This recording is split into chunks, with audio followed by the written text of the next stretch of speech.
Good afternoon, everyone, and welcome to today's Freedom Friday. Yes, it's Friday again. They come around so quickly, don't they, nowadays? And today we're going to talk about creating a strategy.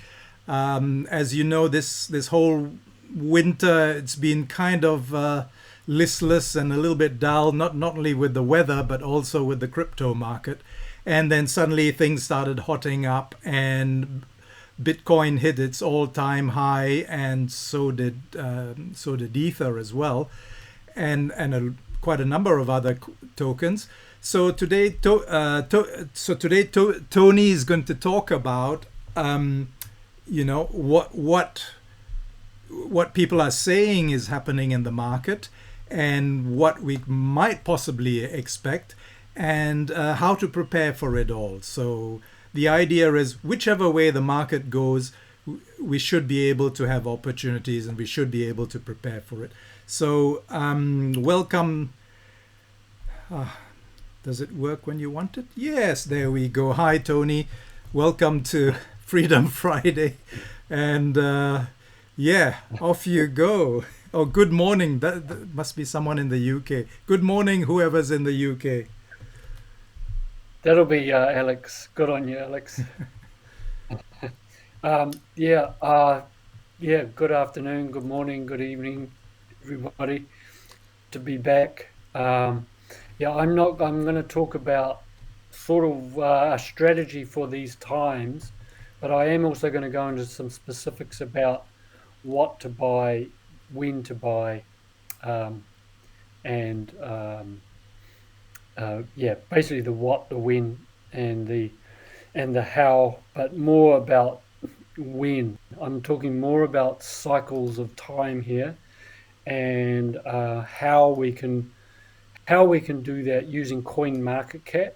I just had a sudden revelation just in the last day or two about using Coin Market Cap, and I'm going to kind of go through how we can isolate certain tokens in different categories, Hmm. because I think it's important to spread it's important to have diversification across different asset classes. We recommend, silver, physical silver, crypto, and if people have land, well, that's an ultimate asset as well.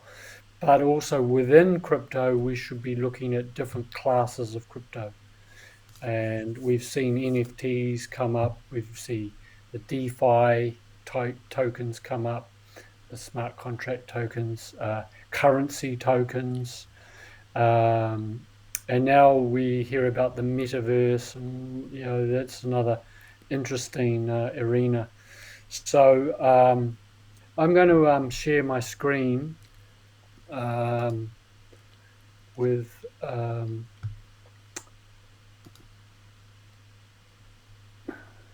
my Chrome tab. So this sort of gives us a bit of a something for me to talk into. Um, so we can see this should be when we're analyzing the market, either this or CoinGecko. I know Gerald has talked about CoinGecko before. It's very similar. Um, and there's other paid ones that you can have if you want to get more details. There's another one called Tokenomics. But for this one, I'm using CoinMarketCap because it's free, for one thing, and you can get a lot of information off this without having to pay anything, and it can be a very useful guide for, especially for newbies. So if you read across the top up here, I'll put my little arrow up here. You can see how many cryptos are currently for sale in the public arena. There's 14,000 now. That is growing so fast. And there's 431 exchanges in the world, and the total market cap, meaning market capitalization, that's the total number of tokens in circulation times the total price of all of them combined, 2.86 trillion. And it is growing phenomenally just in the last few weeks. And it shares the 24-hour volume is 126 billion.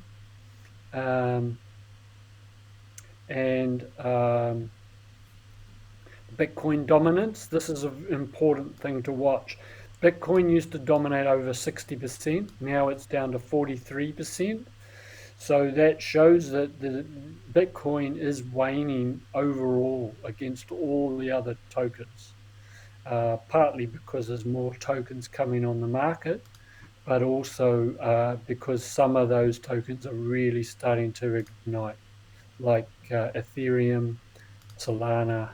There's a few that are really catching a light at the moment. And then Ethereum, actually speaking of Ethereum, that's making up nearly 20% of the market. So that's getting quite up there as well. So now when you when we scroll down, you can see the trending tokens here on the left. These are the up and coming ones that are in a very strong trend. And then we've got the biggest gainers. I think this is just over the last, I'm not sure whether this is the last 24 hours or the last week, but these are the strong gainers. And then we've got the recently added. So if you're looking at real micro caps, you might want to look at the recently added. This is possibly where you could catch a very big uplift, but bear in mind that these will be by far the most volatile.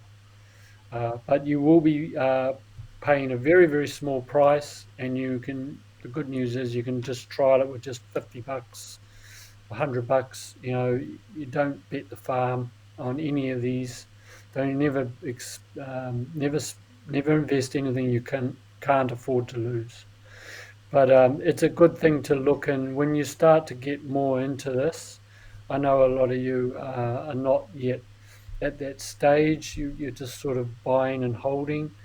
But as time goes on, you might want to start delving deeper or getting more knowledge on how to read the market and how to find that next big thing.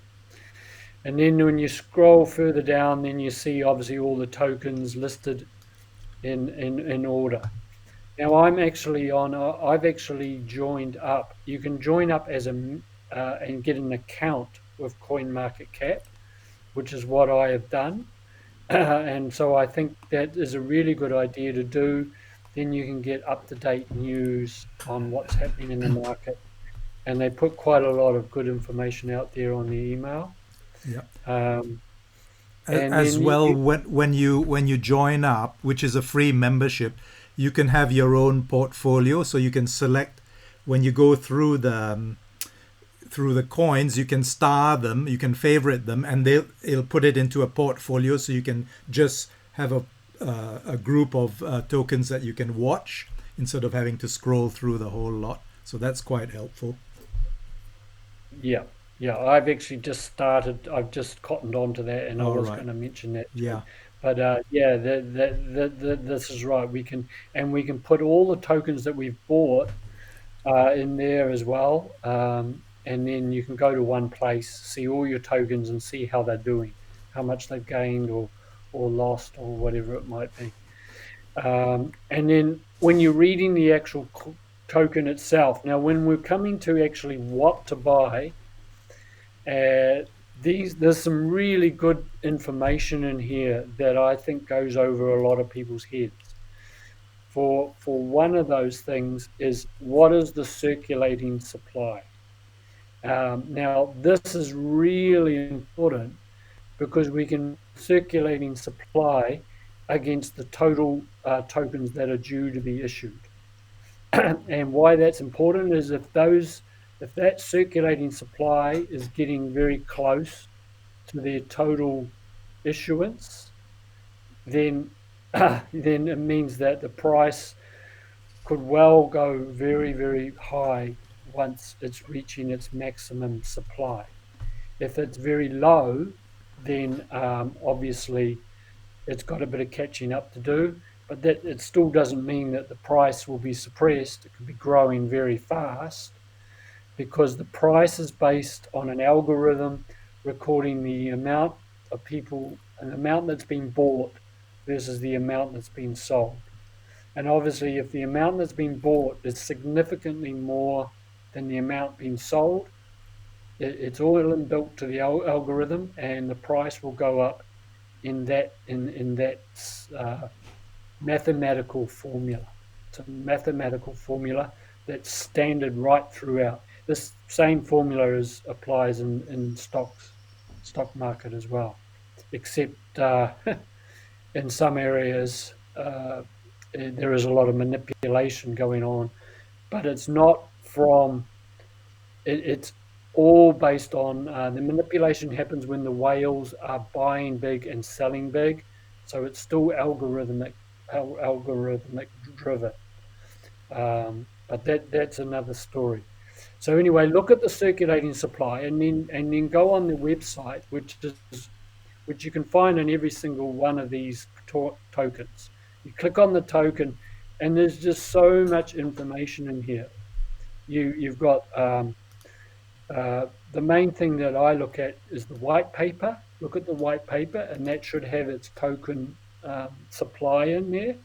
Or you go to their website and you go and check out their website, see, and that's where you're going to get a lot of information. Community, so they've got these different communities, like you've got the Reddit. Reddit is very big in crypto. These explorers is where you go to check. You can actually literally put your address into the explorer, and it will see if you've bought a token and it hasn't come through. You can check the explorer and find out what's happening with the actual transaction. So this is where it gets a little bit more technical, but it shows the transparency there, and that's very important. I haven't delved into that deep because I'm not a techie guy, but it's good to know that it's there.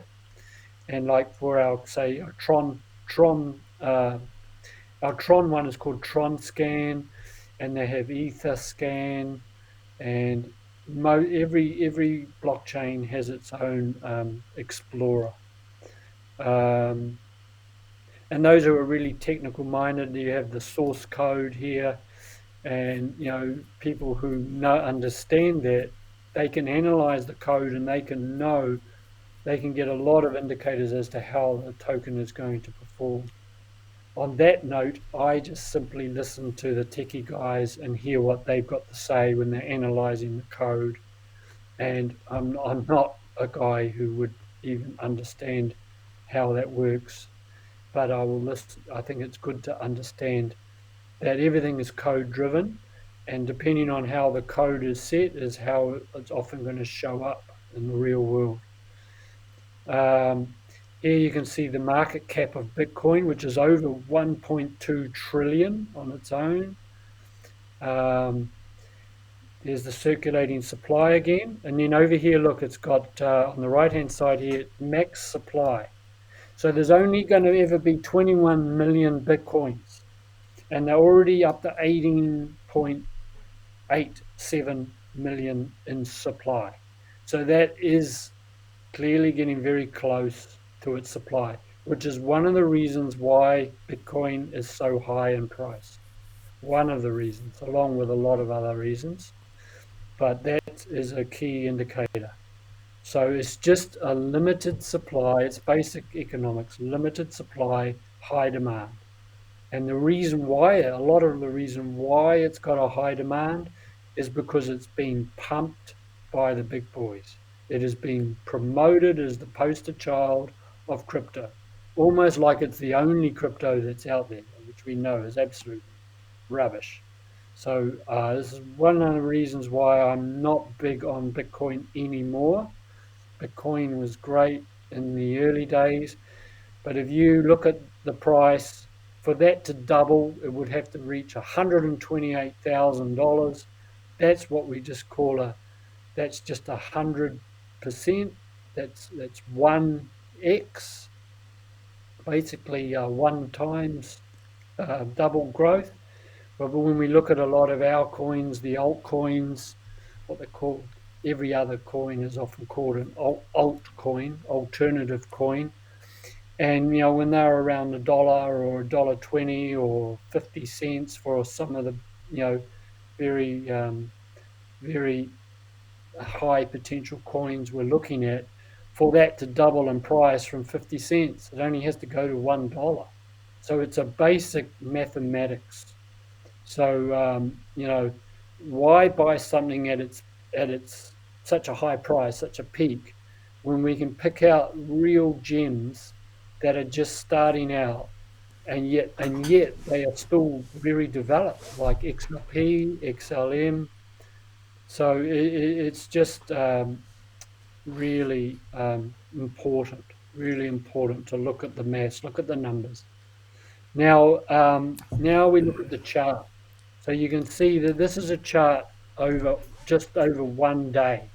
So look at how volatile it is in a day, up and down like anything.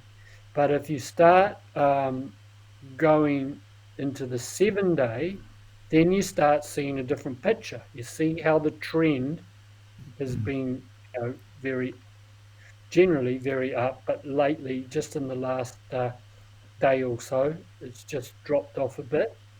But then when you go to 1 month, you'll get a different picture again. Sort of, it's come up a long way. It was down here low around 55,000. Now it's up around 64,000. So that's a pretty good increase if you bought early, especially if you bought early. Then you go to 3 month, and then you're going to start seeing how the chart is going to change. Look how much increase it's had since October. This is all important when you're analyzing what to buy and when to buy. And I'm going to come to the real crunch point about this as I move through this. So then you go to 1 year, and it has these peaks and troughs, but you can see the general trend. They're starting to really emerge.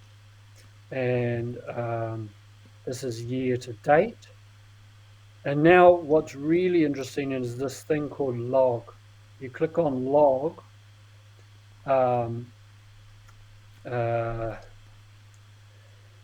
That hasn't shown exactly how I thought it was going to go. Try all and see. Try all and let's see the whole lifetime. Yeah. Yeah. Here we go. This is what now you can see. You can see the trajectory of this is Bitcoin since 2013, and you can see how it's gone through this massive increase there. Then it's sort of dropped off, and then it's sort of plateaued, and then it's been trending up, and then it went through this massive increase up to this point, right at the end of 2017.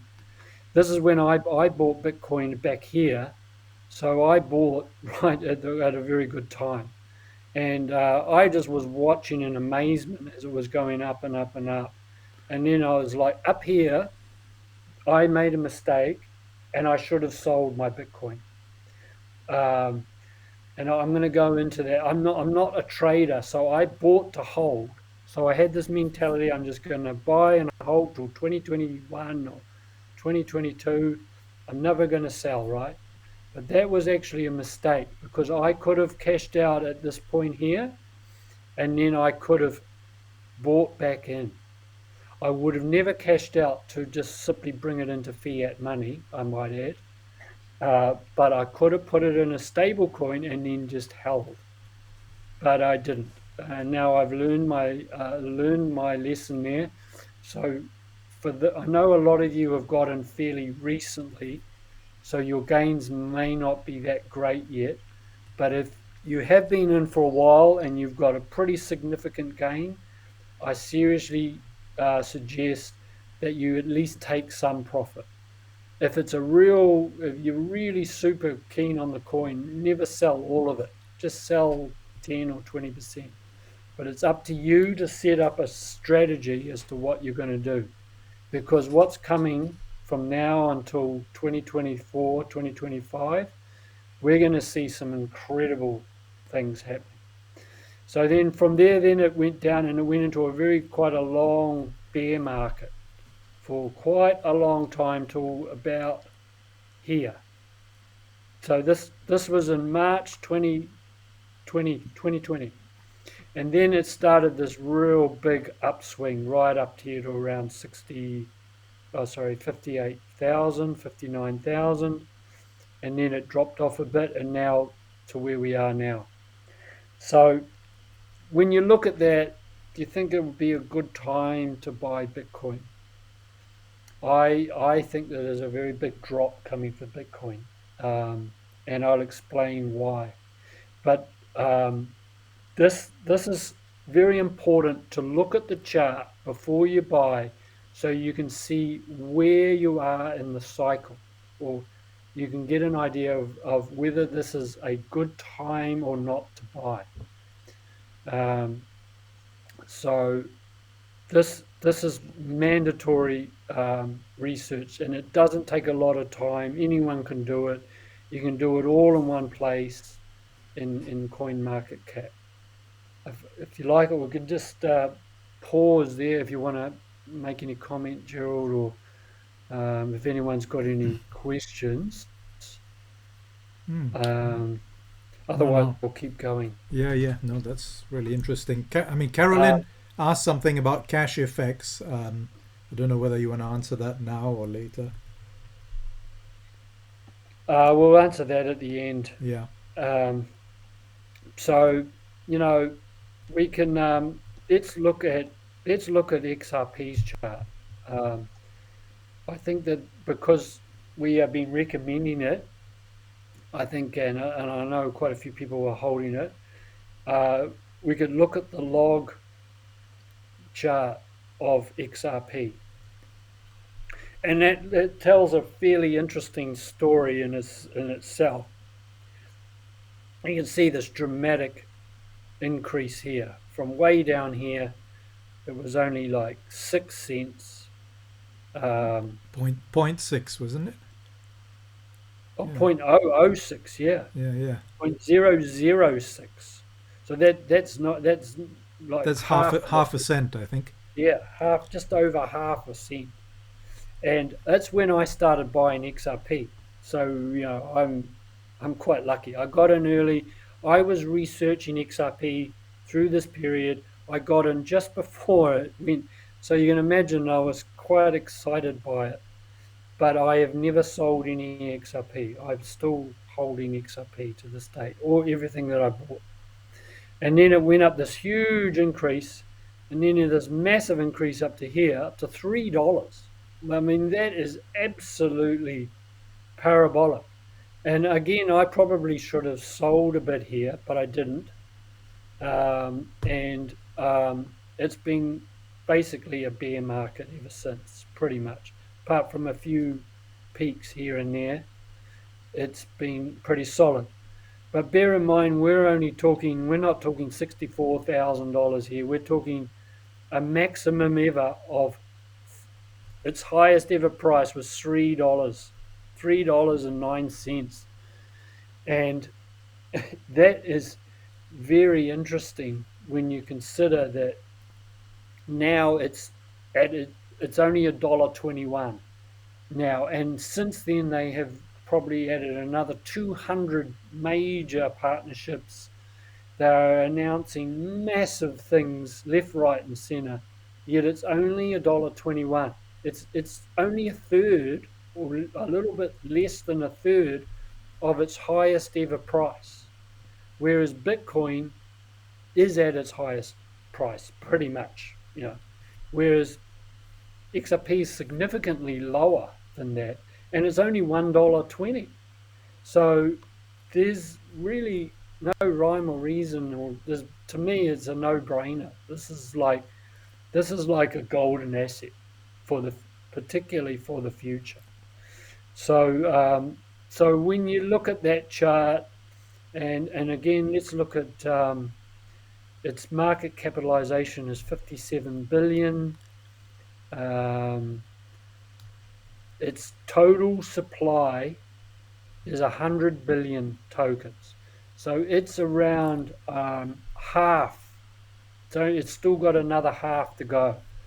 But because XRP is bringing on institutions, and they will not come in until they get clarity with this regulatory clarity in this SEC case.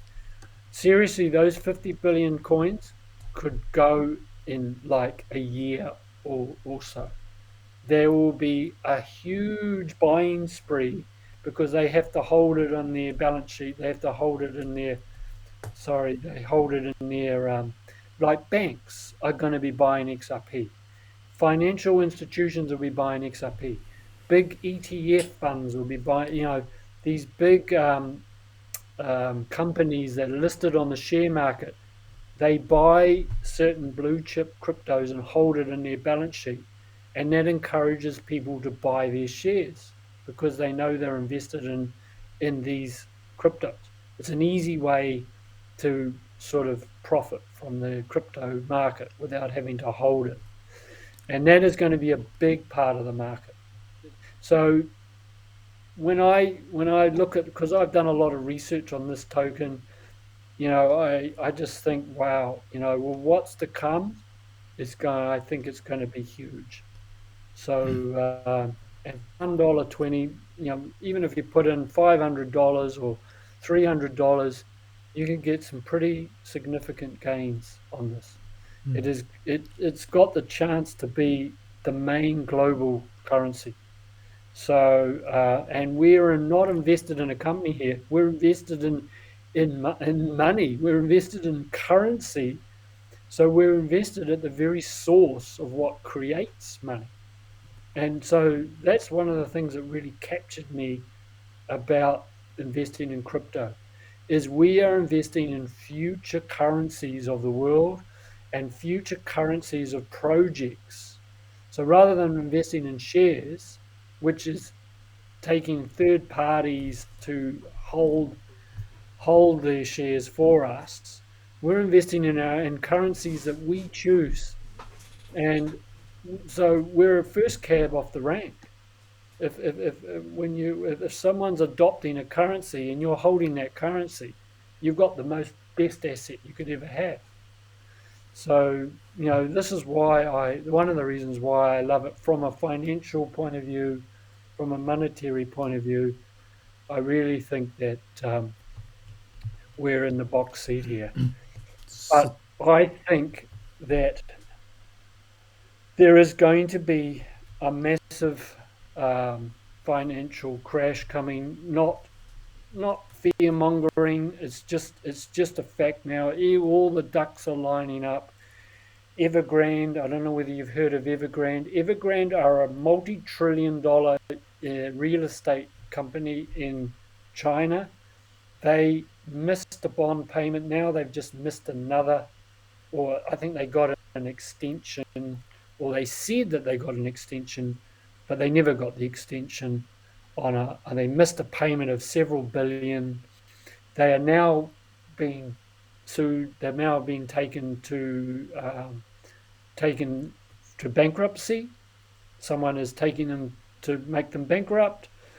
And this, I think, is going to have massive implications to the entire market, including crypto, especially the stock market and the bond market, which is the bond market is how money is printed into existence. You buy government bonds, you buy corporate bonds, and that's what underpins the majority of the economy. And if they tank, oh my God, it's going to be pretty intense. But the other thing that I found out is it looks like USDT, our Tether coin, is heavily invested in Evergrande. And there's a big tie up there between Evergrande and Tether. And we know now that Tether is not 100% backed. If it tanked, it's supposed to be 100% backed so that people would get their money back. It's not 100% backed. It's maybe 5%, 10% backed by cash, and the rest is just debt. So it's just like our financial system. It's backed by debt, which is worth nothing. Debt is what enables their system to operate. But when the debt turns bad, it's a systemic crash. It's not just a superficial recession. It's not even a depression. It's a systemic or endemic crash, which is going to have contagion right throughout everything. And it is going to obviously is going to tank crypto because of that tether connection, but because people are going to just have to sell out because they're going to have to cover debts, or they're going to be exposed because they're over leveraged. Maybe they've borrowed a lot of money to buy their crypto, and so it's going to have a knock-on effect that's going to be quite dramatic. But this is part of the Great Reset's plans. This is part of the plan, believe it or not. But the plan from the WEF and all that, they want to tank the market to move it into the digital economy that they want to control, centralized digital economy. But the trouble is for them that decentralized finance and true crypto is already out of the bag. Normally, when they shift the system, when they manage a reset, hardly anyone knows about it. They don't know that there's going to reset coming. Whereas we've had a lot of advance warning, and we've got a lifeboat in DeFi and true crypto. And people are bailing into those lifeboats like mad right now. This is why it's growing at 113% year on year. This is what Raoul Paul's talking about with the network effect. It's already taken hold.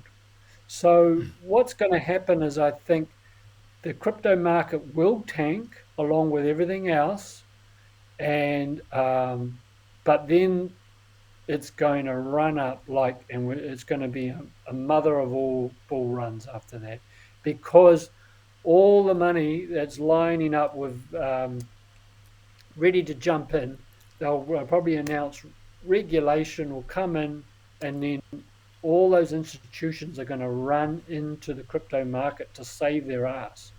And that's just going to create this huge uplift. So I think we can see a bull run running for another few weeks, or maybe into another couple of months. So I would seriously look at, if you've made good gains, taking a bit of profit. If not, if you're if you just got in recently, just hold on through the dip. Never chase the down. Never sell out when it's tanking, thinking, oh my God. Just hold on through it and then catch the wave on the next uplift. Yeah. And you will be probably sitting on the moon before the middle of next year. So you're suggesting people save their pennies at the moment rather than punt at the moment. Yep. Yep. Don't unless the token. Just look at the chart. Look at things. Don't look at things in a blanket view. Look at the individual tokens that you're researching and think, well, maybe the bull run hasn't fully caught hold on that. Maybe it's still flatlining, like some of our favorite tokens are. And that is reason why, is because the big boys are in on those, and what they're doing is they're buying and they're selling. The selling pressure that's coming from them. Bear in mind that us retail investors, the little guys, we make up only a very small portion of the market. It's all the institutions have the biggest money in there. They have the biggest sway. But so they're just keeping it down so that they can stack up more and more. It's a buying opportunity. Yeah. So they're just keeping it flatlined, and then they're going to release the spring, because at some stage it has to be released so that all those other the big institutions come in who are waiting for the regulation. So, So even though institutions make up the biggest amount, there's only a tiny fraction of them that are still in this. yes. So would you suggest that people on ramp so they actually get into the crypto market, but just put it into some stable coin at the moment? And if so, what stable coin would you suggest? There's a couple of questions around stable Yeah. coins. Obviously not USDT. USDT. I know a few people have queried about. Well, Daisy. We take USDT for Daisy. We take USDT for Hyperfund. Well, USDT isn't something that we're buying and holding. Yeah. USDT is just the medium of exchange so that we can buy into Daisy and Hyperfund. So it's Yes. completely different. So just get your USDT, make your purchase, and then you're done. Yeah. Just Yeah. don't sit your money in USDT. That's That's just right. all you need to do. Because in Hyperfund, it's instantly converted to HU, isn't it? Yeah, yeah. Yeah. So it's actually out of USDT by the time you purchase by the time you bring it in and purchase. Yeah. So what other stable coin could you use if you wanted to do that? There, I recommend either just putting it into XRP, XLM, which I think are the two safest coins, and just riding out through the storm, or putting it into USDT. USDC. Sorry, USDC. USDC looks like it's going to get a banking license. It's up there. It's from a company called Circle, and that's got the backing of the big guys. And I actually think there's a lot of good people working in the crypto space. I know there's a lot of fear in this that, oh, they're going to it's just another way to rape us through this digital currency and all that. But I think that USDC is going to be quite safe, but it's not financial advice. There's an element, or still an element, of danger. So if you're worried about that, you could bring it right out into your cash in your pocket, because I think cash could be very useful in the next few months.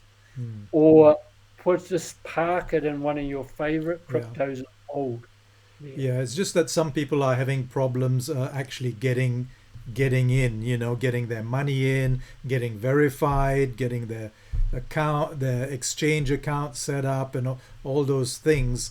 Well, I suppose that's once you've sorted that out, then you can keep bringing money in. But there's only so much you can bring in at a time before the banks complain and stop your payments and things like that. So I think you can only do it in dribs and drabs. So perhaps having a little pool of stable coin would be a useful thing. Just being prepared for that time when you think, oh, this is a really good time to get in and buy whatever it is.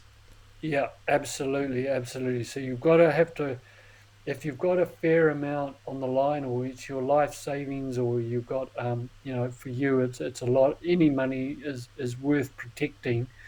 You really have to step up and be a little bit more responsible for your money and watch the market a little bit. Just allocate 5 minutes to having a look at coin market cap and just keep an eye on what's happening, Yeah. because things can change in literally a matter of minutes Yeah. in this space, or hours at least. So Yeah. just be mindful of what you're holding. If you're going to have your currency in your own wallet, in your own hands, you've got to have more responsibility about how to manage it, because no Yeah. one else is going to do it for you. Or we could easily go back into the old system and hand it over, but that's defeating the purpose. And So and as you say, it doesn't take long for the market to change. I think the bottom of the bear market this year lasted only like 2 or 3 days, and it was just like, and then bang, it went up again, and then it didn't come back to that bottom. So sometimes you have 2 or 3 days window, sometimes just a day or two. So yeah, it's a good idea to actually. What I do is I've got I've got CoinGecko on where's the yeah, I've got CoinGecko on my phone, and I just have a look at that every day. And besides you can collect little candies. So the more candies you get, the more goodies you can get from CoinGecko. So it's a bit of an incentive. But it just keeps your finger on the pulse, and you kind of get a feeling for what the market's doing. So Ray was asking, she's got some clients wanting to pay in Bitcoin for their tours next year. Would it be wise to accept, which would you think would be better, XRP or another token? Yeah. Or the Bitcoin is a fascinating area because on one hand, people are like seeing it as almost like the reserve currency of the world. A lot of people say it's here forever. It's the best thing since sliced bread. And then you've got people on the exact opposite side of the ledger saying it's going to get replaced by other tokens, maybe Ethereum, and then maybe XRP, and eventually, and Bitcoin is heavily, a lot of the cabal's money is in Bitcoin. That's a fact. So that could mean its survival, and it could mean the death of Bitcoin. I don't know that it'll ever go to zero, but I think it will probably be.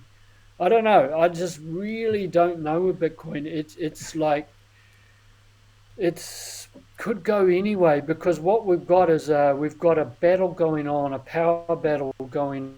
Depends on who comes out on top as to how Bitcoin is going to survive. But whereas XRP, I see it as a more safer bet because I know that this is partnered with the main players around the world. It has got this. They've just announced this thing called the Liquidity Hub, which is essentially one step away from being a bank, and they're getting approval for that. So that is really interesting to see. So I would rather ask for it in XRP if I were you, Ray, because I just think Bitcoin is just too unknown, and it's still a risk. There's a risk in everything. There's a risk in life. There was a risk when we got born. We entered into a risk world. So but on the other side of the coin, there are people who'd bet their farm on Bitcoin. So this is Tony's point of view. Some people say Bitcoin is the gold standard, is the gold of crypto, and maybe the gold of all currency. It might even beat gold. So up to you. But what you could do is, if they want to pay you in Bitcoin, accept that. I wouldn't turn it away. And then maybe wait, and just take the ride up, as Bitcoin seems to be on an upward trend. So take the ride up for a few months and then swap it if you want. I mean, there's different strategies you could use. Absolutely. This is going to be a bucking bronco ride. Yes. At least we're on the right side of the ledger.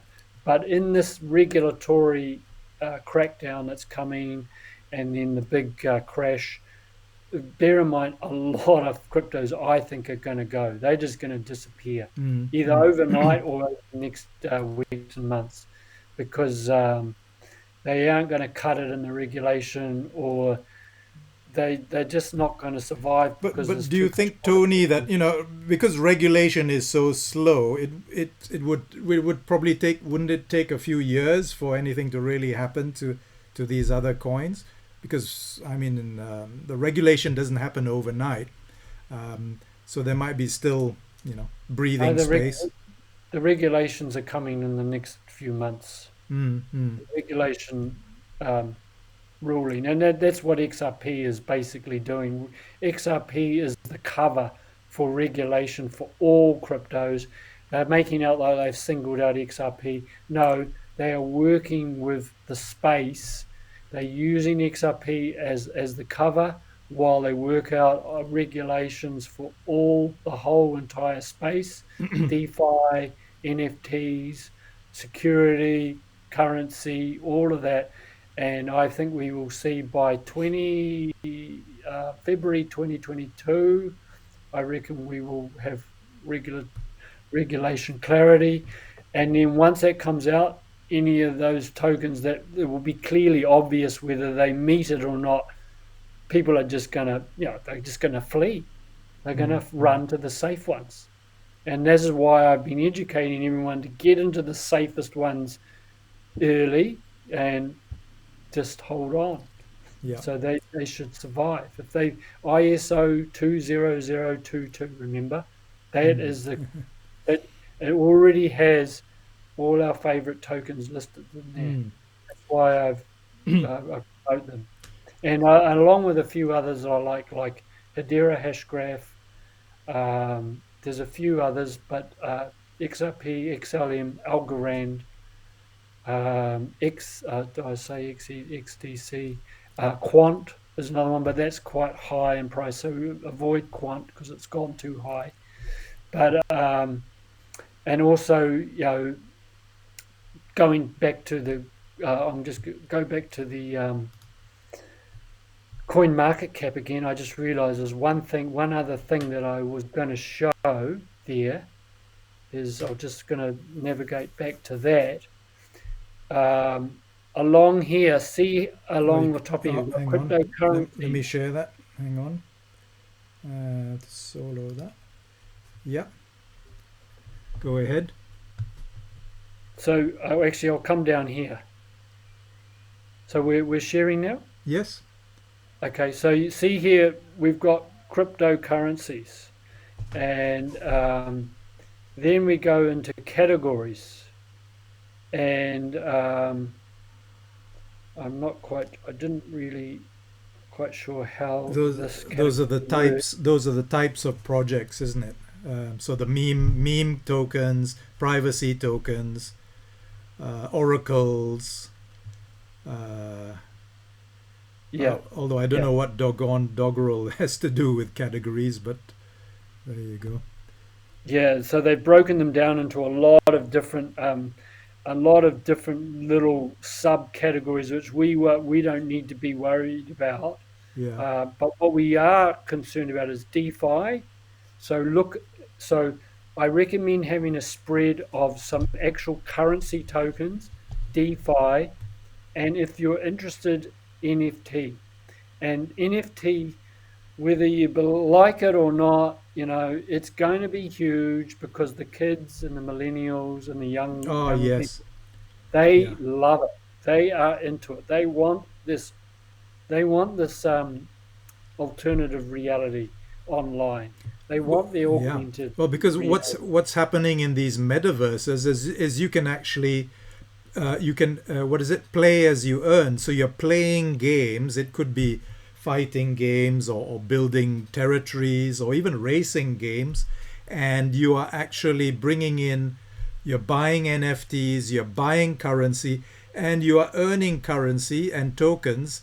And apparently I was just hearing that the Philippines, for instance, is one of the biggest adopters of a game by Axie Infinity. I can't remember the name of the game. Yeah, but Fortnite.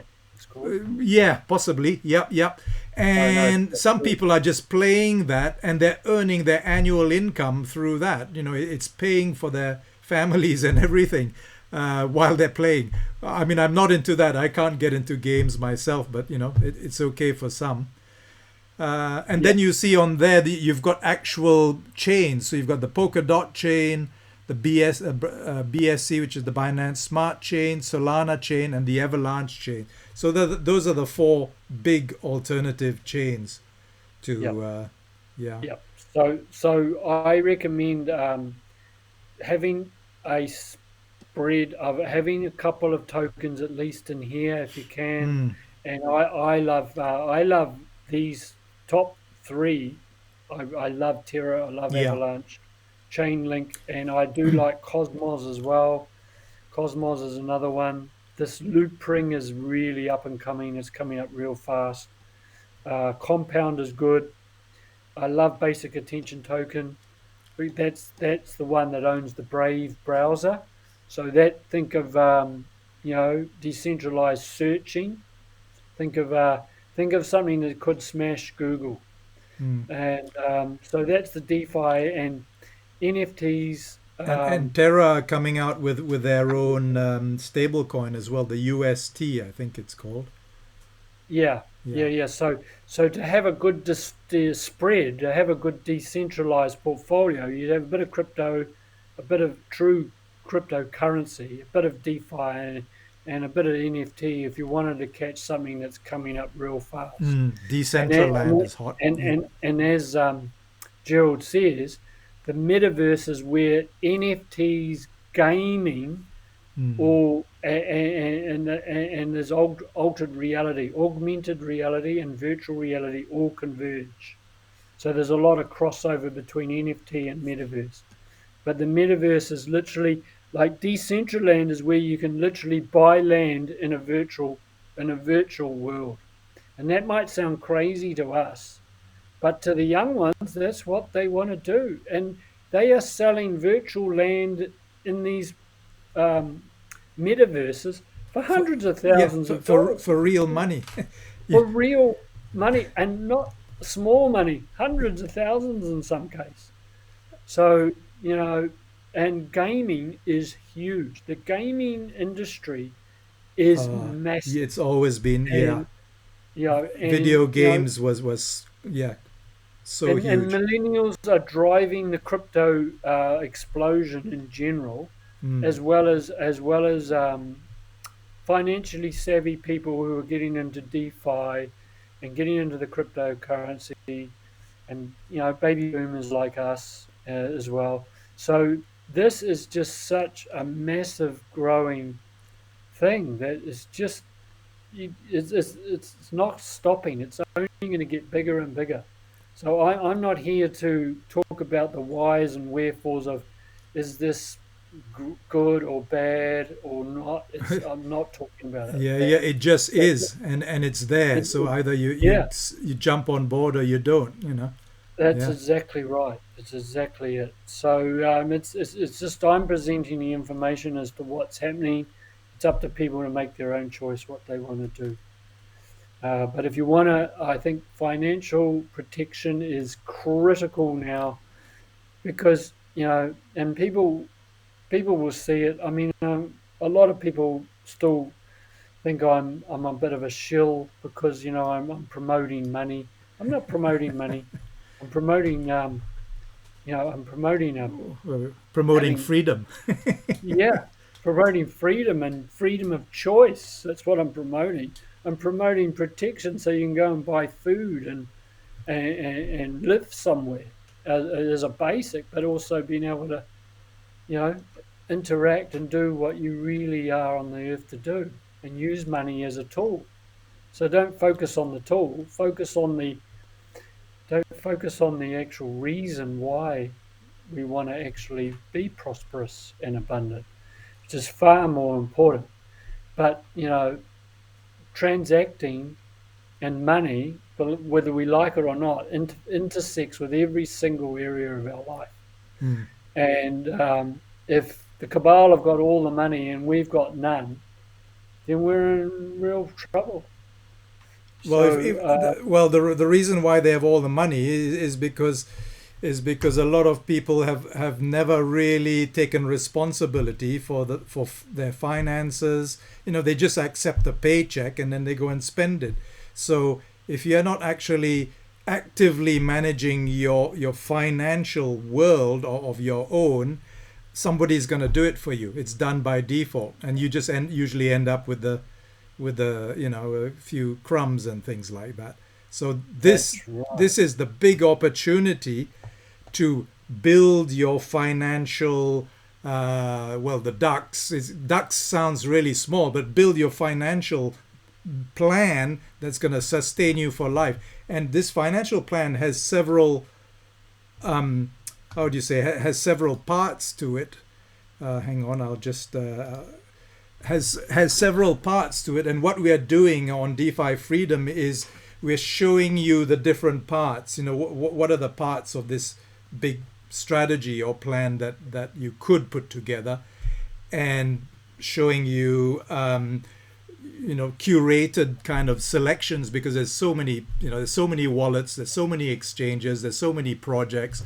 It's really hard to keep track with all of them. So what we do is we suggest a few of you to look at and research, but also build the awareness in amongst the people of what it is I need to put together, so that will sustain me through whatever happens over the next half year or 2 years or 3 years. I mean, someone, Davina was asking what will happen to fiat over this time. Well, we don't know, but we do know that fiat has the purchasing power has gone down 96% since the Federal Reserve took over in 1913. So if our purchasing power has gone down, that is actually goes against one of the principles of money as a store of value. So we can see that money, actually, fiat money, is not a store of value, because you can't buy the same things you could buy 5 years ago or even 2 years ago. And someone was talking the other day and saying the way that we are multiplying the money supply is we're actually, he actually showed the figures, and he was saying these figures are identical to what happened in France during the French Revolution, when they were multiplying the quantities of money, and the actual figures every year was like this 18%, then it was doubling, 35%, dang, until it was 150%, they were multiplying it. And in the end, the whole thing crashed, and people actually burned the printing presses. Well, he said the actual rates of increase are exactly, you can actually overlay it. And if we follow that pattern, by 2030, that's when if nothing else comes before, that's when the big crash will come. And that's when, 2030, 2031. But as Tony says, there are a lot of signals that this could even happen over the next few months. So, yeah. I think with cash, I think it's a good idea to have a bit of cash on hand. Yeah, Even though so I'm you can not a go to big the shops and proponent of it. buy stuff. Yeah. Yeah, so that you can get immediate things. But I think over time, I think certainly the money as we have it now, the New Zealand dollar and its current denomination, and most other fiat currencies, they will be swapped for a central bank or a bank of some kind issue digital money. And there's a real big, we could have a whole presentation alone on CBDCs and central bank digital currency. But consider this, is that if central bank issues the money directly to the consumer, us, it's cutting out all the banks. It's cutting out the people that they've been screwing us over forever, could end up being collateral damage in this as well. And that is why the banks are screaming at the regulations so that they can get in on the crypto world. So that is really interesting. So we may even have an ally in the banks. Yeah. So we don't know where this is going to go. If the bankers wake up that their lunch is going to be cut as well, when they have been cuddled up to the central bankers all this time, well, we're going to see a lot of very interesting things come out, right? Well, isn't XRP, Tony? XRP, as far as I know, was actually designed as an interbank settlement currency, wasn't it? It is.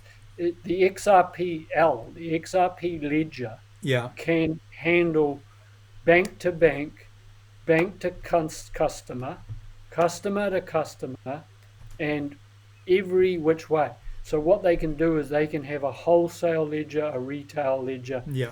They're doing their on-demand liquidity, which is essentially, they are smart because they know that when the crash comes, what's going to be short is liquidity, on-demand money.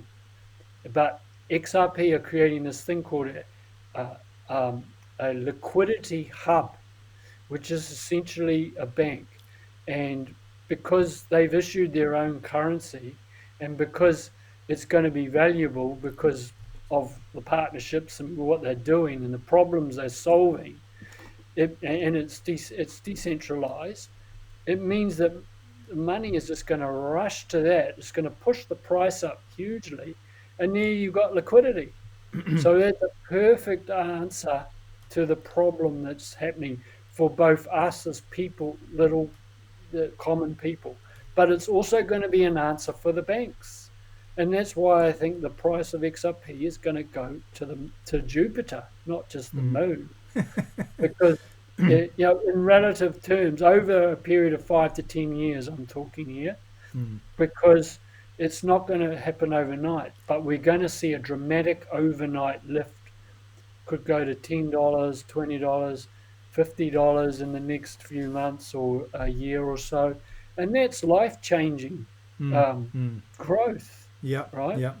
So I'm just I'm just putting out there all the different things. It's like being in an ocean with a choppy water and wind blowing in all four directions.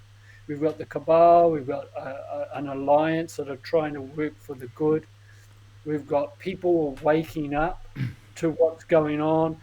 All eyes are on these central controllers. They've lost trust.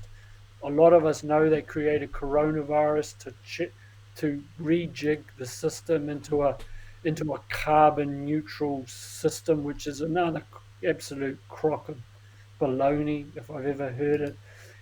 So watch for the big climate change narratives coming. If COVID starts to wane in interest, well, we're going to see a lot about carbon and going carbon neutral, green bonds. I heard today that New Zealand are talking.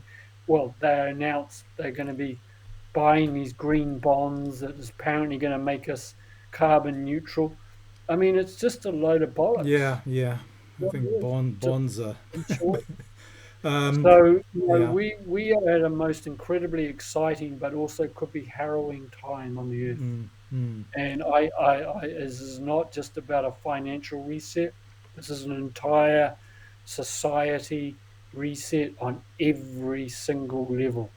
And as people wake up, that is the pushback that is going to really stop this great reset to become a people's reset.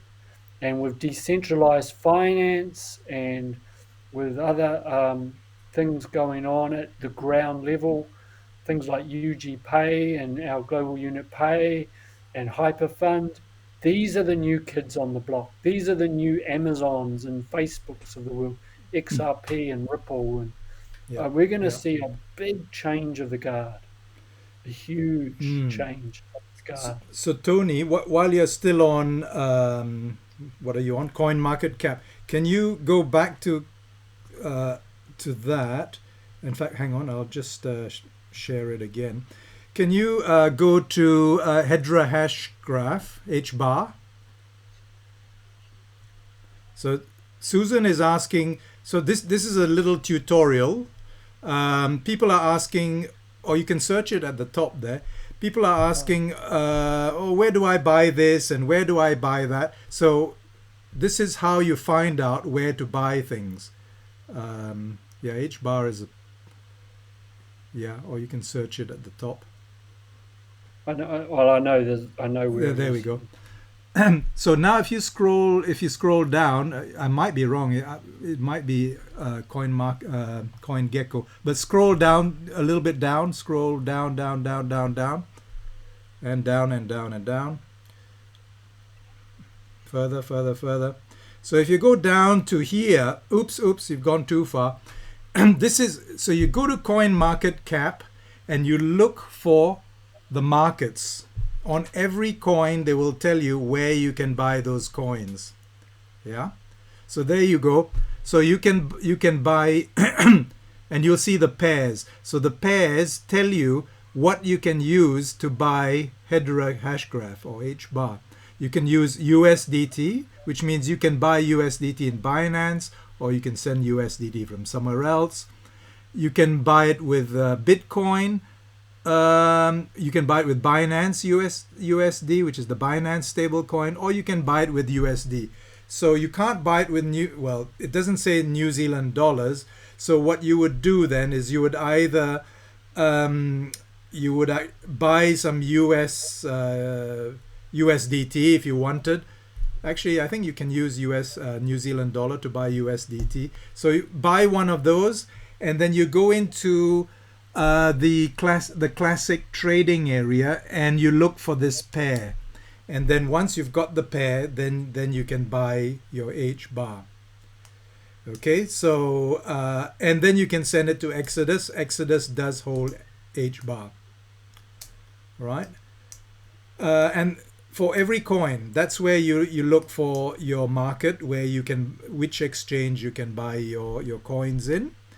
And then Susan is also asking, where is the best place to stake Stellar and XRP? Wait on that. Shall I stop sharing? Have you seen? Yeah, I'll get you back. Oh, you still want it back? Okay. Yep. You still want to show your screen? No, I'm asking, is everyone seeing what they want to see? Oh, yeah. Okay, Susan says thank you. So I think we solved that one. Staking your XRP, I'm waiting for the Flare network. I've spoken about Flare Finance, Flare network. Hold your XRP till that comes out, because I really think the Flare is going to be huge, and we can stake our XRP and our XLM on the Flare network, and we get FXRP and FXLM, and we will also earn the Flare token called Spark as well.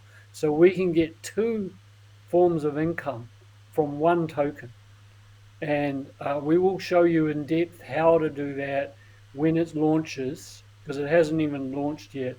But I do suggest people buy the Spark token if you want on Bitrue. It's only available on one exchange. It's called Bitrue.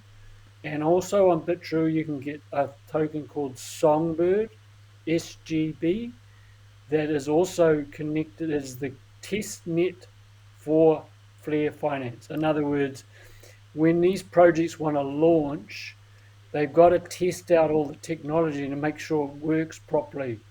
And this is where Songbird comes in. And this can literally make or break a project. And when they put sometimes hundreds of millions, if not billions, into creating these projects, they've got to make sure it's going to work in the real world. And this is why Songbird will become huge. There's a token called Kusama, which is a test token on the Polkadot. Yeah, I think it's Polkadot. Yeah. It's now $432 a token. And so that shows how important these test nets are, especially to the big boys, and as well as, to us, it should be important. So I see Songbird, I don't know where it's going to go to $432, but it's only around 60 cents or 50 cents at the moment. But I think it'll be massive. And Flare will be massive. It is a complex thing to get your head around, so we will be doing more. We have done one whole presentation on Flare, but we will be doing more as it gets closer to launch, which I believe is around Christmas Eve, around Christmas time. And also on that note, Susan, because you've got XRP and XLM, there's another thing we can do. We can claim an airdrop by putting our XRP tokens into a certain wallet called XUMM. That's XUMM. You simply need to hold them in this wallet, which we can show you how to set up. And on the 24th of December, they're doing what's called a snapshot, where they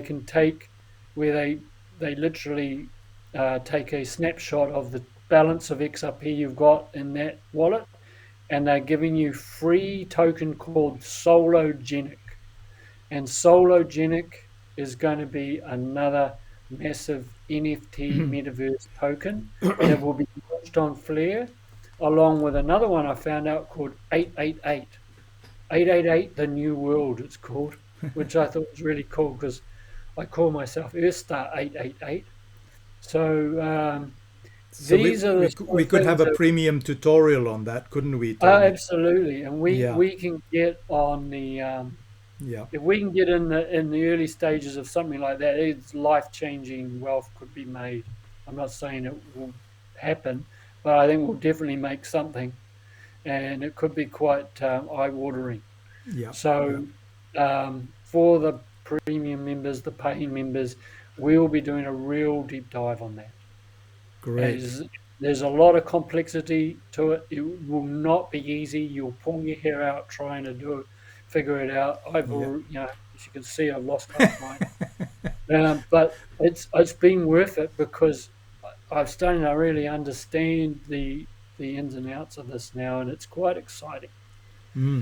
Okay, there's few more questions. I don't want to miss anybody out. No, I'm just no, okay. ISO 222. Have a Google of it. We did mention it a few times, but maybe do you want to quickly whiz through that? It's actually out on. You actually did a blog post on it. So go yeah, to did. DeFi Freedom. There's a blog post on ISO 222. And someone is asking, I don't understand the difference between DeFi, currencies, NFT. What I suggest is you go again to the website. There's a blog post called the glossary, I suppose, crypto glossary. Have a look through that. Yeah. And also go through the beginners, the free course. Well, it's not a beginner's course, it's like a basic course, the free basic course. And it explains, there's an introduction to DeFi, there's an introduction to cryptocurrencies, especially Bitcoin.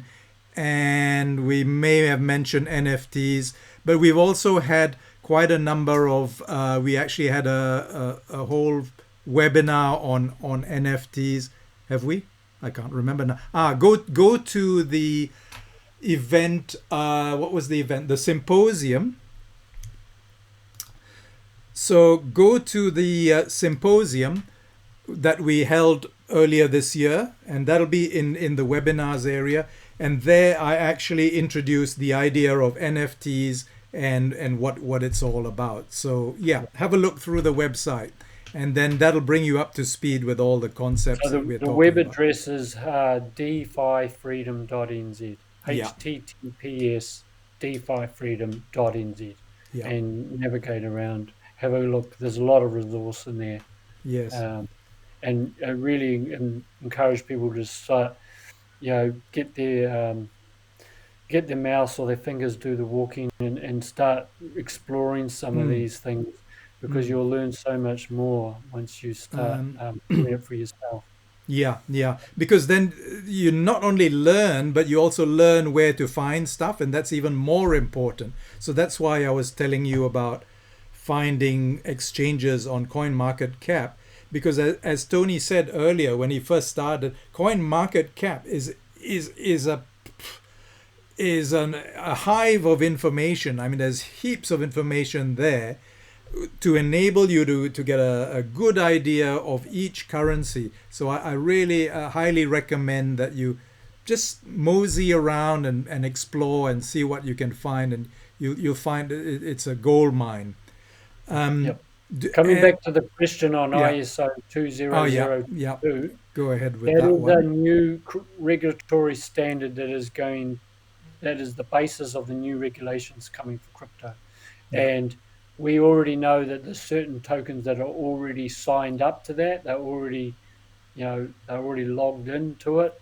They're already part of it. And so those are the tokens we're mainly promoting. I'm not trying to promote, because we are speculating until it's fully revealed. It's a bit speculative. We're not really investing yet until that clarity comes. And I do think regulation can be good and bad.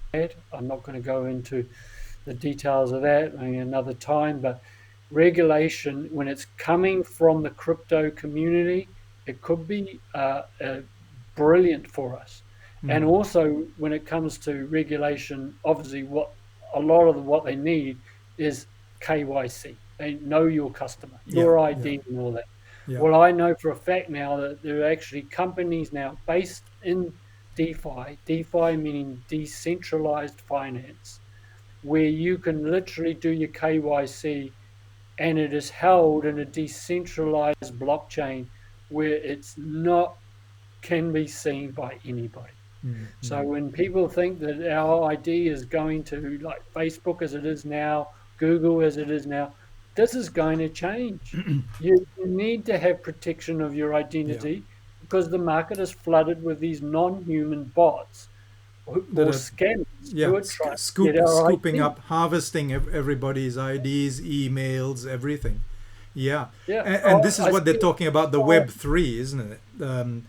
That Web3 so is... often that people only look at one side. They only look at the negative side. They never consider that there's actually another side. That could be very useful for us. So anyway, so that's ISO 20022. Have a look, Carolyn. Have a look. It's you can have it on computer. I think you can download. I downloaded CoinGecko on my computer, on my phone. Yeah. So coinmarketcap.com. And no, it is definitely on the computer. And so what someone else was asking was about DEXE. Is that DEXE or DEX? Do you suggest DEXA be okay to invest in? Do you know anything about I think it's very high risk. Yeah. It's a very high risk. I have got some money in it, but not a lot. I don't promote it because I think it's too high risk and it's very challenging dealing with the process. It was quite difficult to work out. So no, I don't suggest DEXE. Okay. Unless you want to, I think is much safer places to go, like Hyperfund. Okay. It's Carolyn, it should be coinmarketcap, one word, .com. Is that correct, Tony? Huh? Is it coinmarketcap.com? Carolyn can't find it. Yep, coinmarketcap.com, yes. Yeah. Also, I know Karen said, is it cheaper to buy tokens like XL? Oh, yes. Yeah, I was getting to Binance or BitTrue. BitTrue is quite expensive when you're dealing with USDT. So is Binance, but not quite as much. BitTrue can be cheap. It depends on the token as well. USDT is generally very expensive to buy and sometimes to send as well. I think that you buy the token that you want if you can and send it direct. Yeah. Or if you want USDT, buy Tron, send Tron, and then swap the USDT in your Tron wallet. It's just a lot. Yes, I think this is a recent thing because I wasn't bothered by the cost of USDT before, but lately I've been seeing that there's some like crazy transaction fees. Yeah, I know. Yeah. It's like super crazy. So that is a sign to me that is contagion coming. That is a sign that USDT is unsafe. So don't just swap, buy whatever you need, and then get out of it. Yeah. Well, if you're going on to, I bought it on Binance. You just need to check it out. I mean, I don't know the exact rates, but you could try it a number of different, exchanges. So try out Poloniex, try out BitTrue, try out Binance, and just try putting in the amounts that you want to buy and see, and maybe you can come back to us and come back on the forum. Actually, that would be a great project for someone to do. I know you're busy, Ray, but maybe someone could do this. Is actually go through a number of exchanges and attempt to buy some certain amount of USDT, and they could come back on the forum and say, look, these are the prices I found, and that would be really helpful research to do. But as Tony says, you can buy XRP. What I do is I buy XRP. Maybe I can send it to Poloniex, but because Poloniex interchanges TRC20 and ERC20 easily, so I send it there, and then I send out the USDT from there. It can swap it to XRP. You meant TRX, I think. Yeah, TRX. Sorry. Yeah, send it there, and then from Poloniex you can send it out as Ethereum, or as Tron, whichever you wish. That's the way I do it.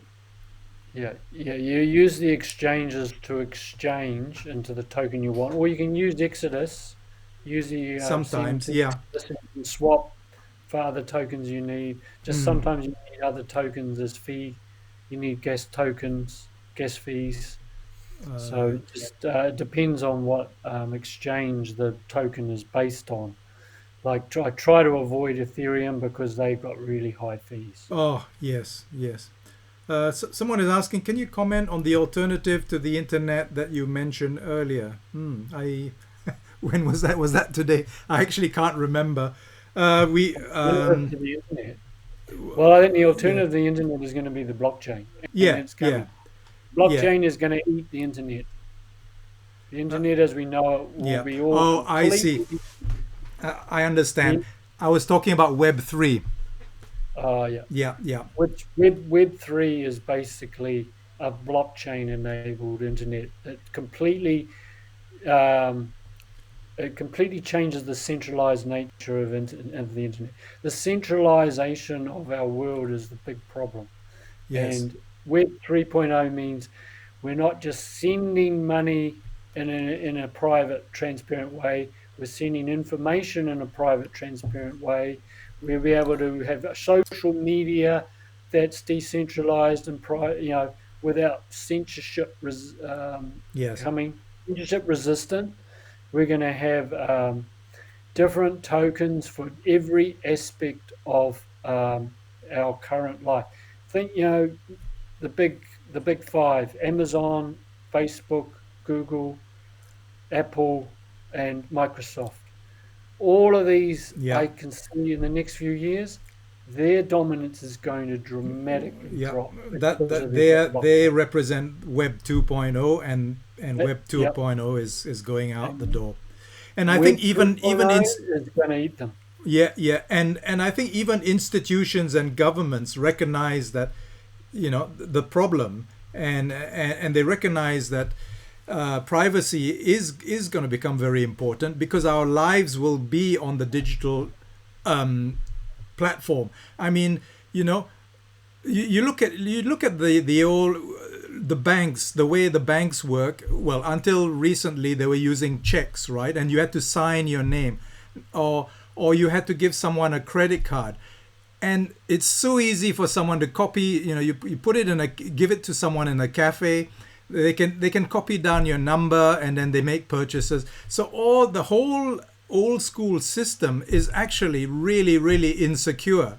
And it's amazing that is why the cost of credit card, the credit card cost is so high, because they have to pay for all the fraud that is happening on their credit cards, because their system is so insecure. Can you see what's happening? Their system is really insecure, and us as the customer, we have to pay exorbitant fees so that the credit cards can cover themselves for their own insecurity of their system.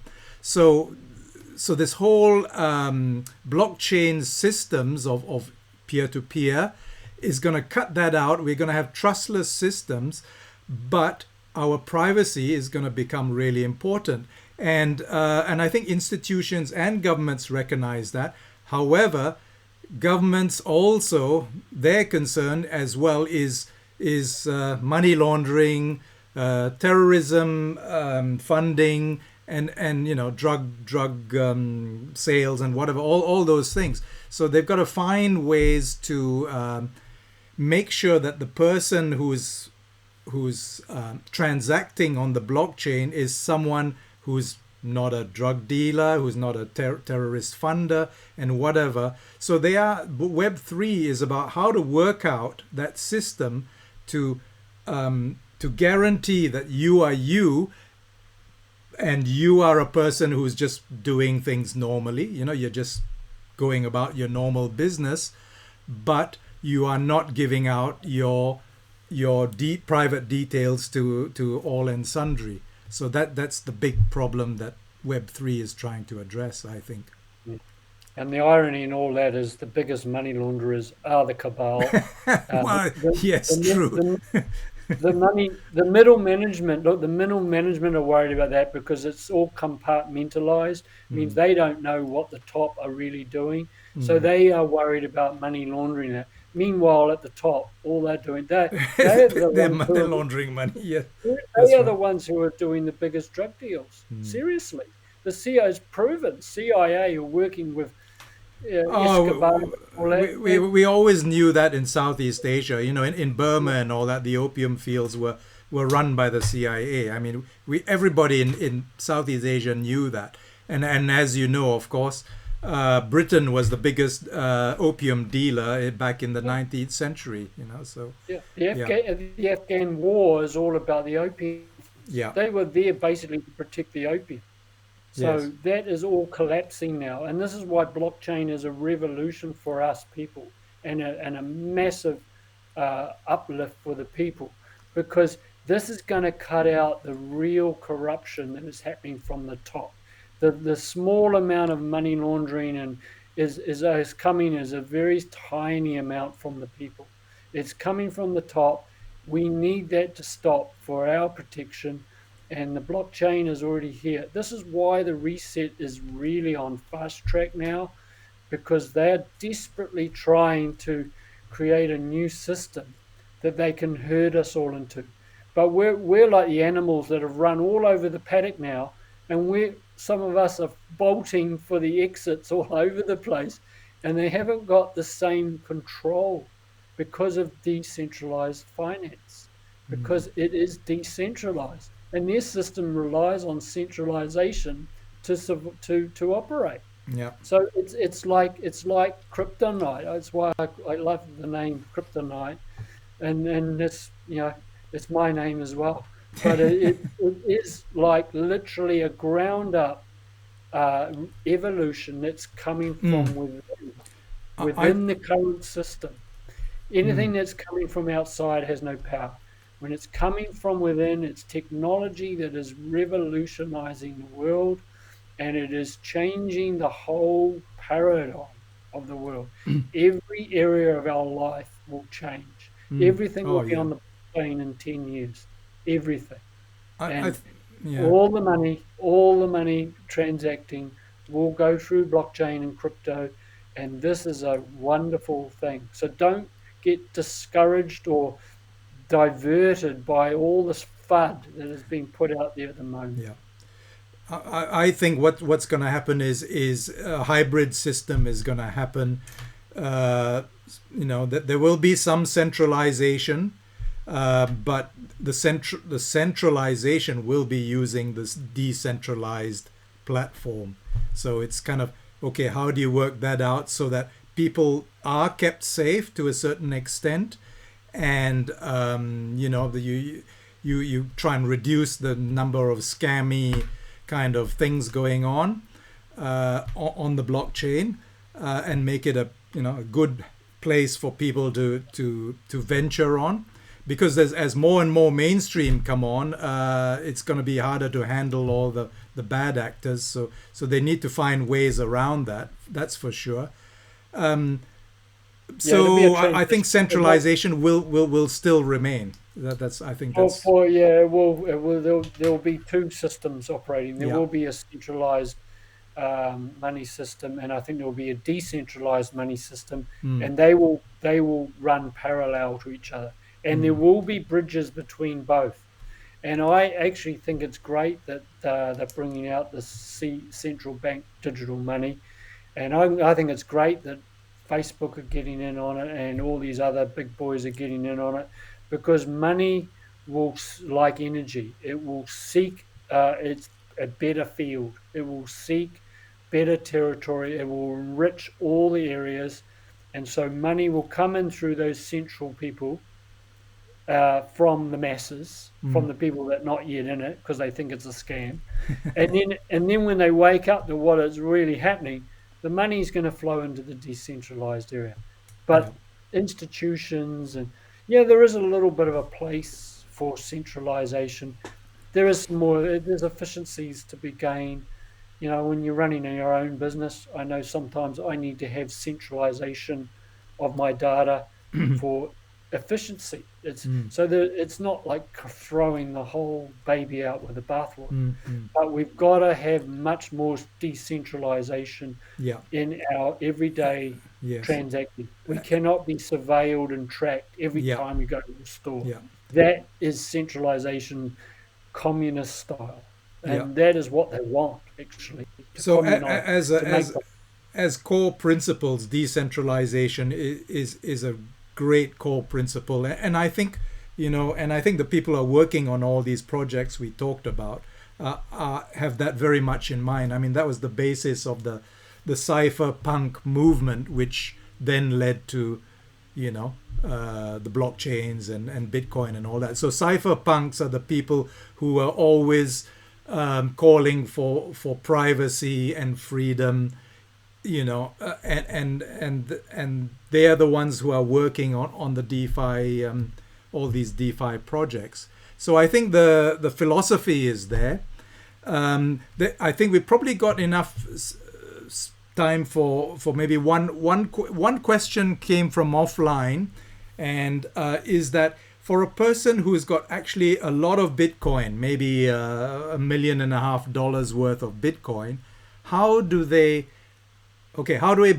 bring it back into fiat without running into all the the filters of Binance and the throttling and you can only take out so much and all that stuff?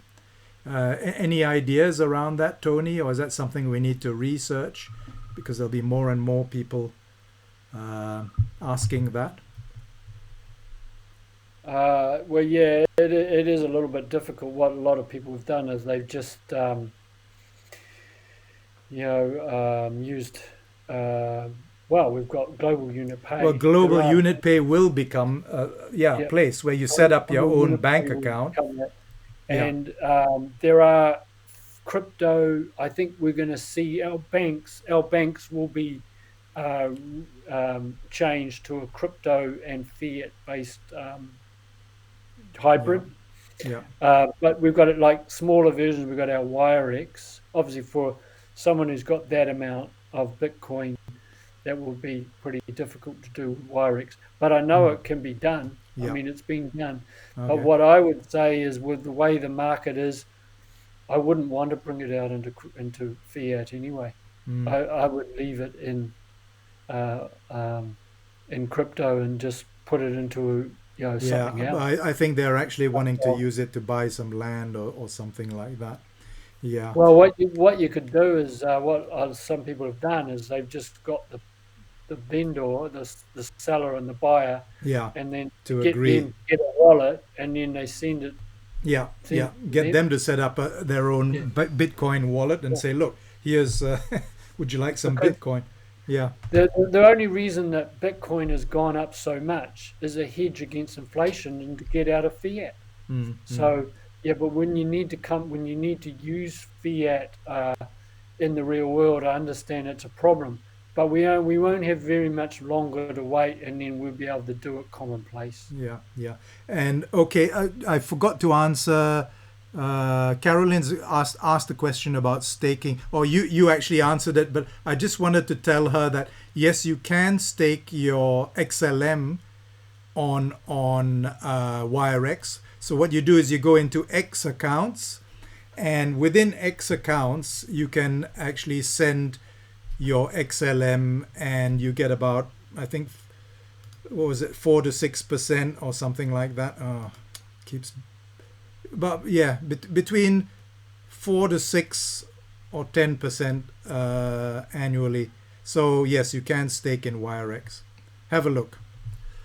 Um, When I see someone put in there Brave, obviously referring to the Brave browser, okay, yeah, and and Brave is owned by Basic Attention Token project, which is a cryptocurrency.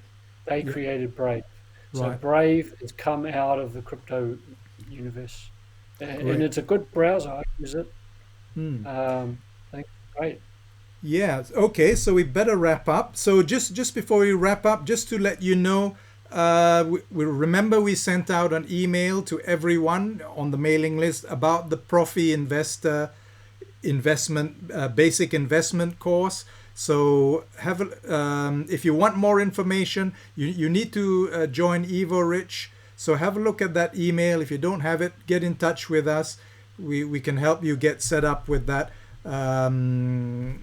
Yeah, I think that'd be a really good thing to do, to set up your foundational knowledge of investment. Then when it comes to crypto, you'll be more informed around it. I think it's a fantastic thing that everyone should have a education investment, says I, 60 years later.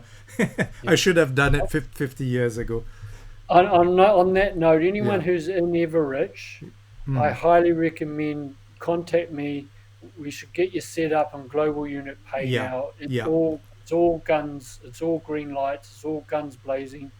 We want to get up. You want to get your Global Unit Pay account set up, because then you can set up. You're setting up your own Yeah. Swiss bank And account. this is something we're going to have And that's not a joke, because yeah. it's Yeah. based in Switzerland. I think they And moved to Lithuania, but whatever. It's yeah. no, Yeah. Or is it in it Switzerland? Yeah. it's regulated in Switzerland. Okay. Yeah. The actual bricks and mortar bank is based in Dubai, but Lithuania is where I think the head Yeah. office, Yeah. and it is all decentralized. But Exactly. It's like, where is the bank? Oh, well, it's yeah, here, here, here, it's a there, and there. global, and then Yeah. we're preparing, because this is what's going to happen. This is how banks are going to survive. We are co-owners on our own bank. Get your own bank account Yeah. set up. Put your money. That's where I would be sending my Bitcoin Yes. straight away. And any other crypto could go there, and then you can convert it to fiat in any country in the world. It's a settlement account as well. So you could literally send US dollars to New Zealand in a matter of minutes, which Mhm. normally takes a week or more, and a hell of a lot of fees right now. Yeah. So this is going to be huge. So I really think that anyone, even if you're not a member of Everrich, you can still join up with Global Unit Pay and get yourself a true global Yeah. bank where you've got And which is some, your own banking system, and yeah, I mean yeah, they guarantee that it's yours to deal with, as it's your kind of, you're in control of your funds. you're in Um, control of your funds, even though it's with a third party. yeah. It's a party that we know who they are. Yeah. We are co-owners of it. We have shareholders in it because we own the crypto, and it's really a no-brainer now, Yeah. because the banks are going down. So You know, we better let you off. And next week we'll probably talk about an exciting opportunity, which is more for the business people amongst you, the entrepreneurs. We're going to talk about actually a form of currency, or it's a digital currency called Coin, and we'll talk to. We'll talk about that, what it's about, and we'll introduce, and then see what your interest is. And if you're actually interested, then we'll actually have a proper full coin presentation. We think it's really exciting. It's legally compliant in New Zealand. It was started in Australia. It's expanding to the UK and eventually South Africa and Singapore. And yeah, we're really excited about it. So we'll tell you a bit more next week. yeah. So So anyone who does a business or is a merchant, mm, it might appeal to you. yeah, We did have a guy on one of our presentations some time ago, Tony Brooks, Yes. who mentioned it. But now we're going to become agents for the coin. Yeah. And honestly, it's quite amazing. You can earn more in coin than what you pay in fiat dollars. So Yes. it's pretty cool because we're minting it. By you buying it, you're minting it into existence. So Mm. we get to print our own money now, not the central banks. Yeah. Yeah, And and it's also, yeah. as Ray asked, yes, they can. You will get a number, and they can pay it to your bank account. Yes, Yes. definitely, definitely. Yep. Okay, cool. Well, Yeah. thanks Yep. very much for being with us today, and we'll catch you next week. Have a fantastic weekend. Yep, it's Yep. Global Yep. Unit Yep. Pay. See Just you then. contact me, Carolyn, and we'll talk about Yeah. it. Yes, have a great weekend.